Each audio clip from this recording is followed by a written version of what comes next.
conversation here. Field, talk to me about Shedeur going 3 to the Giants. They've made the moves that we've seen, Jameis Winston, Russell Wilson. They have Tommy DeVito there. What's the thinking behind putting Shedeur at 3 to the Giants? Yeah, we were just talking about this, Greeny, how the Pittsburgh Steelers last year added a couple of quarterbacks, and here they are, and it's already April, and they have no plan for 2025. So Russell Wilson and Jameis Winston both signed contracts that are certainly not reflective of guys that are sure bets to be your quarterback for maybe even a full season this year. And as a team, you don't plan on picking number 3 overall year in and year out.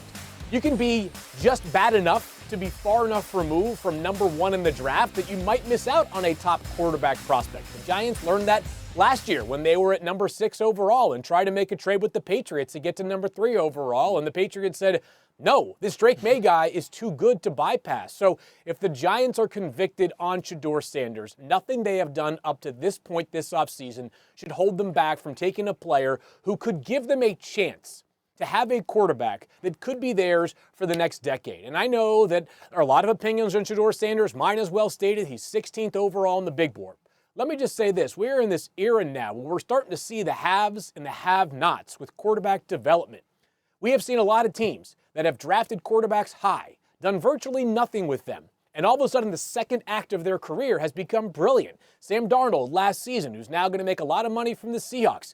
Baker Mayfield, we've seen Geno Smith in a much later phase of his career become a quality starter. I'd like to see some of these teams show that they have the goods to make these players, who may be imperfect, quality starters at the NFL level. Do you believe the Giants will take Shedeur Sanders at 3? I believe it's too soon to even say that. I know there's just 20 couple days left here, but Field Yates is right there. They haven't had their pro day yet. Mm-hmm. The Giants have not had a private workout with Shedeur Sanders. It's this week, right? To be clear, it's this week? Friday. Yep. They're going to have it, and it's one of the later pro days I could ever imagine, having it all the way on April 4th. But for anyone speculating that, like, it's right now the decision, it's still time to go. So do I believe they can take him?